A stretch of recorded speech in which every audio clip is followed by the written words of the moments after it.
Bismillahirrahmanirrahim. Assalamualaikum warahmatullahi wabarakatuh.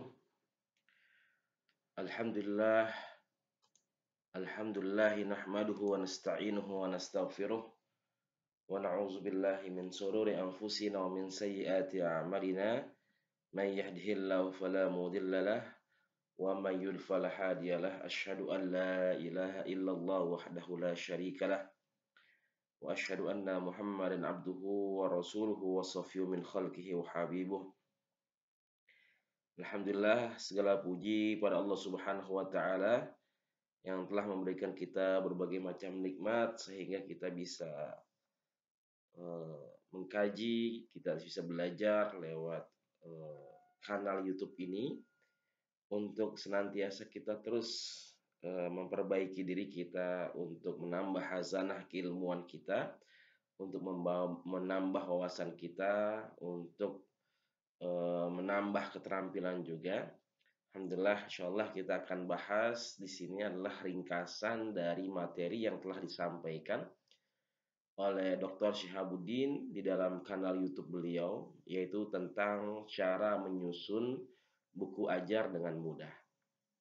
Ya, Alhamdulillah, salawat dan salam senantiasa kita haturkan kepada Nabi tercinta Nabi Muhammad SAW. Mudah-mudahan kita semua mendapatkan syafaat dari Rasulullah SAW. Amin ya rabbal alamin. Baik Bapak Ibu semua yang dirahmati Allah Subhanahu wa taala, para viewer ya, para senantiasa para peneliti yang mengkaji, kemudian juga para penulis. Insyaallah pada pertemuan hari ini kita akan bahas tentang yaitu ringkasan materi tentang cara menyusun buku bahan ajar secara mudah ya, dari Dr. Syihabuddin, yang tugas ini kita kerjakan, kita tunaikan, kita laksanakan untuk memenuhi ya tugas yang diberikan beliau di hari kedua dan sesi 2 dalam pelatihan pekerti di bulan Juni ini 2022 yang digagas, yang dilaksanakan di Untirta ya. Saya Abdurrahman LCMA, NIDN saya 0324028902 dan asal perguruan tinggi saya dari Sekolah Tinggi Ilmu Ekonomi Muhammadiyah Jakarta. Baik Bapak Ibu semua, para penulis, para peneliti semua, para pemirsa di channel YouTube ini, kita akan bahas apa saja yang bisa dipersiapkan ya untuk kita bisa menyusun ya buku bahan ajar ini dengan mudah. Bahwasanya secara garis besar, secara global, ketika kita ingin menyusun ya buku bahan ajar ini yang kita gunakan untuk dalam pembelajaran secara mudah ya, dalam menyusun buku bahan ajar ini secara mudah, maka yang harus dipersiapkan secara global yang pertama itu harus disiapkan RPS-nya. Kemudian yang kedua itu mulai menyusun outline-nya ya, supaya bahwasanya ketika yang pertama kita harus siapkan RPS secara global, kita sudah membaca ya materi apa saja yang akan kita bahas ya, judul besarnya apa, kemudian apa saja pengembangannya.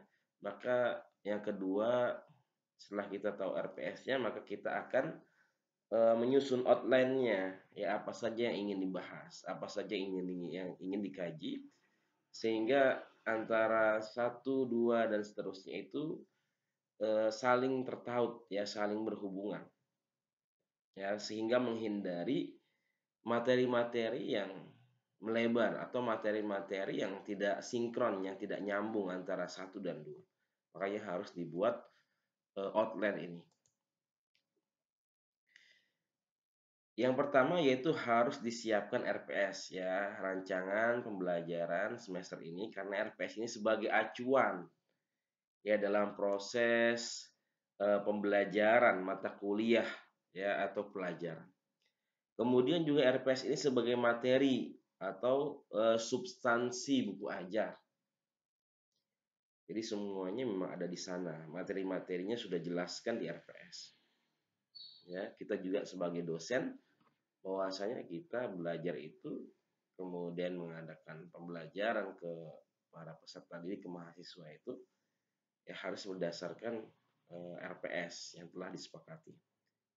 Kemudian RPS memuat CPMK, ya capaian pembelajaran mata kuliah, kemudian sub CPMK ya. Subnya juga capaian pembelajaran mata kuliah sebagai sasaran tujuan yang ingin dicapai. Ya.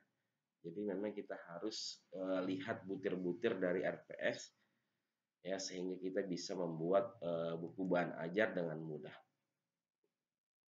Kemudian langkah yang kedua, Bapak Ibu semua, bahwasanya yaitu mulai menyusun outline. Mulai menyusun outline. Ya, ini ada 3 bagian. Yang pertama bagian awal atau pendahuluan, kemudian yang kedua bagian isi, dan kemudian yang terakhir yaitu bagian akhir. Jadi dalam menyusun ya kerangka outline ini ada 3 bagian ya. Ya, supaya kita bisa menyusun outline dengan baik dan benar ya sehingga poin-poinnya ini bisa tersusun dengan rapi ya, alurnya juga baik, maka harus dibagi menjadi 3 bagian. Ada awal, isi, dan akhir. Bagian awal ini bahwasanya ini mencakup tentang deskripsi MK mata kuliah ya. Kemudian juga mencakup tentang CPMK ya dan sub CPMK ya, capaian pembelajaran mata kuliah. Kemudian juga mencakup tentang petunjuk penggunaan ya bahan ajar ya, atau buku ajar. Kemudian juga kompetensi prasyarat. Ya, ini bagian awal atau pendahuluannya. Kemudian kita lihat di bagian isi ini. Di bagian isi ini terdapat beberapa poin. Yang pertama adalah judul atau topik pembelajaran. Ya. Judul atau topik pembelajaran. Kemudian yang kedua uraian tentang tujuan kegiatan pembelajaran. Ya. Dan yang ketiga materi pembelajaran yang sesuai dengan topik pembelajaran. Yang keempat kesimpulan dan materi pembelajaran. Kemudian yang kelima ada tugas atau feedback dari mahasiswa ya. Dan yang keenam evaluasi ya atau tes formatif. Dan yang ketujuh dari bagian isi ini adalah kunci jawaban. Ya, jumlah bab sesuai jumlah kegiatan pembelajaran. Ya. Jadi itu adalah bagian poin-poin dari bagian isi. Kemudian ada bagian akhir. Ya. Atau bagian penutup. Bagian akhir ini yaitu mencakup ya, bagian akhirnya mencakup tentang daftar pustaka ya. Kemudian yang kedua glosarium atau daftar singkatan kata. Bahkan ini wajib ya untuk pengumpulan kum ya dosen Bapak Ibu semua. Kemudian indeks. Kemudian yang keempat lampiran sesuai kebutuhan MK. Kemudian yang kelima adalah biografi penulis ya. Baik, Bapak Ibu semua ya, para pemirsa, para penulis, para peneliti semua, para pengajar. Itulah sedikit ya sharing tentang ringkasan materi cara menyusun buku bahan ajar dengan mudah yang telah disampaikan oleh Prof. Dr. Syahabuddin.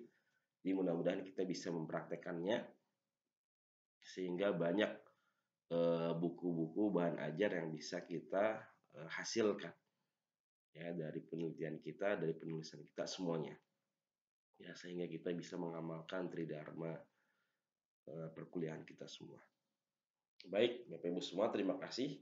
Ya mohon maaf. Assalamualaikum warahmatullahi wabarakatuh.